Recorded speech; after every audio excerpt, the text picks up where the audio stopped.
everyone, welcome back to my YouTube channel, welcome back to another episode.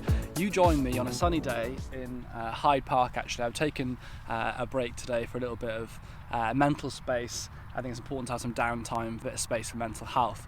I thought it would be a good opportunity to sit down and reflect a little bit, and I wanted to talk to you about some of the downsides of being a doctor. And in fact, I'm going to tell you the top 5 things I hate about being a doctor. Gosh, get attacked by flies. There's a lot of things I love about, oh gosh, I really am being attacked by flies.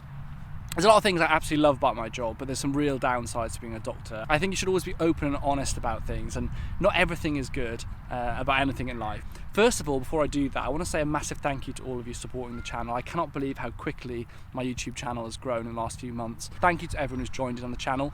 For those that are new, my name is Dr. Alex George. I'm an A&E doctor and I also do some TV work and media. I've got a podcast called The Waiting Room 2 to talk about health. So welcome to the channel if you're new, and I hope you're going to find it very interesting. And please do remember, guys, to subscribe below and turn the notifications on so you can get my uploads as they're uploaded. Anyway, let's get on with this video because I hope it's going to be an insightful one. It's a very honest one and the right kind of setting for honesty. Sat here on a lovely day in an open space, a reflective space. So let's start with the top 5 things I hate about being a doctor. The first one I'm going to talk about, and despite sometimes what you might feel going through med school or watching Dr. House or some of these TV shows, you can't save everyone. And as obvious as that sounds, it's not something that you really experience until you've been in a situation where you're treating someone and despite all your efforts, all your kind of hope that you can fix them, that things don't work out and they don't survive. I think that's just something that is really hard. I think the first time that happened to me, it was a real shock. It sounds like an obvious thing. You go through med school going, of course some people will die, you can do your best, but until you're in that situation where that's a person in front of you and that happens, it's a really difficult thing to take, and it takes a lot of time. It takes a lot of kind of getting used to it to almost be able to numb that in a sense. And people say, well, do you become insensitive? Do you become desensitized? Do you stop caring about patients? I don't believe certainly that you stop caring. That's not true at all. But you do probably become a little bit more able to separate, I think is a better way of saying it. So if I see patients now, my treatments haven't worked or they've become very sick, I'm able to kind of objectify and stand back and go, right, let's reflect. What can we learn from the scenario? Is there something we can do differently? Is there something I could have done differently? But I try not to kind of bring that and let that bring like my soul down, because at the end of the day, if every time a patient died or a patient was became very unwell and you were upset by that and truly affected, you couldn't be a doctor, honestly, particularly in the last few months. If you think about what we've seen with the coronavirus cases, you wouldn't be able to practice as a doctor. You'd collapse. I mean, it wouldn't be possible. You have to be able to develop some mental resilience, which I know I talked about in a previous video. Having that mental resilience is so important. So when I sit back and think about it, yeah, you find you can't save everyone. What you can do is make a difference for everyone. So even patients who are not going to survive, maybe they're going to pass away for whatever reason, you can try and help them to be as comfortable as possible. You can help their family, and you can have a real impact in those important hours. So what I've learned is, yes, you can't save everyone's life. That's a fact of being a doctor, but you can make a difference and make an impact on everyone's life, which I think is incredible. Let's move on to the next one. I think unsurprisingly to most of you, the hours and social life is very difficult at being a doctor. So when I qualified as a doctor, obviously being an F1 doctor, you were working nights, weekends, all sorts of hours, very busy on call, very stressful. Of course, things like Christmases, your birthdays, people's weddings, there's all sorts of things that you miss, and I have missed because of the job.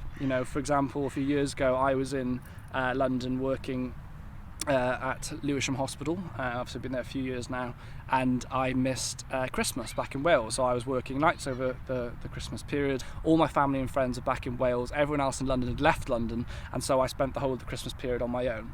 But what I will say is that actually it was one of the best Christmases I'd ever had, because we were working nights, and so everyone in the hospital was just pulling together, and the spirit was actually amazing. Everyone's like, look, let's make the most of this in terms of let's be as happy as we can be. The patients were trying to be positive, everyone was trying to have a real spirit of togetherness, and I think that was amazing. So I was dreading that Christmas night's kind of run, and actually it wasn't too bad. But that is something up there. If you're going to be a doctor, you've got to accept there's a lot of social things you're going to miss and not be able to attend because of your job. But at the end of the day, in my opinion, it's more than worth it because I love the job itself. So missing some nights out, missing some weekends, fine, I think it's worth it.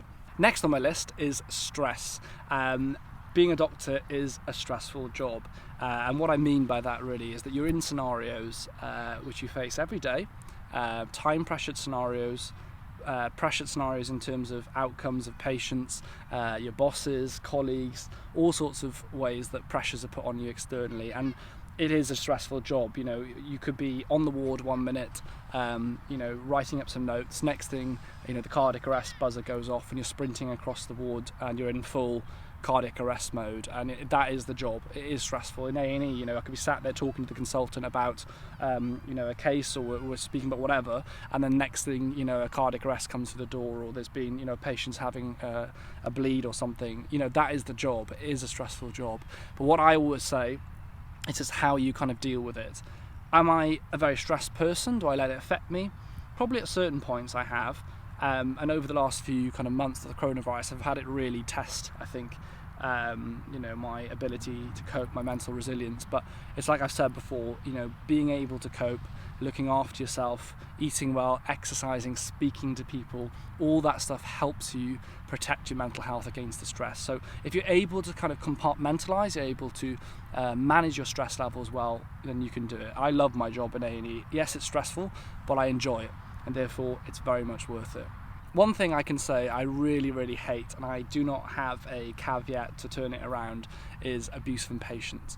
Unfortunately, in our line of work, we meet a lot of people who are drunk or taking drugs or whatever, and they come in and they're abusive to staff, either physically or verbally, and that is really unpleasant. I'm going to be completely open about that because sometimes people skirt around it. It's horrible to be called names or feel that you're going to be attacked, when you're trying to help someone, and so that is something I really don't like about being a doctor. Of course, 99% of the population is amazing and really, really supportive and kind, and they come in and they understand we're doing our best. But when you have someone who's genuinely nasty and they're genuinely trying to, cause harm and damage, it's awful. So yeah, it's not something we should tolerate. I don't think it's something we should accept.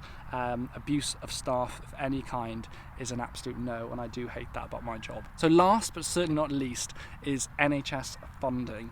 It's a big issue, a big talking point at the moment. I'm not a politician. The politics around it are very complex, but all I can say is that I am worried, as are a lot of members of staff in the NHS, that NHS funding is becoming an issue and is going to become more of an issue. If we're completely honest, the NHS is one of the best healthcare systems in the world. If you are unfortunate enough to be knocked over or injured, and say you have a head injury, you'll be taken to a specialist centre to be treated, and if you have bleed on the brain or something like that, you'll be treated by a neurosurgeon. So I think the NHS is absolutely incredible, and I want to see it protected. But something I really, really hate is any kind of threat against the NHS, and a threat of it being dissolved in some way or the funding being reduced. This is something we really have to stand up against. If one thing we've learned from the coronavirus is that we need the NHS. It is so important. It's there to pick you up when you need help, and we've got to protect it. I'm also going to mention it because a lot of people do talk about it, and it is something that's brought up again and again, is pay for NHS staff. Across the board, I think a lot of NHS staff feel that they are underpaid and, quite frankly, undervalued. So it's something I hope is reviewed. It does need to be reviewed, preferably by an independent body, to look at pay. I think it would shock people if they realise what F1 doctors are actually paid, and first-year nurses and things. It's we're not going to sit here with a violin. There's people around the world in much, much worse situations. But if you compare to other careers and other jobs of equivalent levels of training, equivalent levels of debt, of which there's a huge amount of debt, I think a lot of people would agree that it does need to be reviewed. Having said all of that, of course, you don't become a doctor or a nurse or a healthcare professional for the money. You do it because you enjoy the job, you like the people, you enjoy the science, and ultimately you enjoy treating patients. Otherwise, you wouldn't do the job. So I hope this video hasn't seemed negative, but I think it's very important to be really honest about these things and share openly the highs and the lows of of things rather than painting like perfect picture, because nothing is perfect in life. I hope it's been interesting anyway, and thanks so much to everyone that's watched the video. Take the time to watch the video. I really appreciate all of your support. A reminder again, please do subscribe, like and comment. Also share below any thoughts you have on the issues I've raised in this video. I'm sure a few of you will have an opinion about it. Anyway, stay safe everyone, and take care. Goodbye.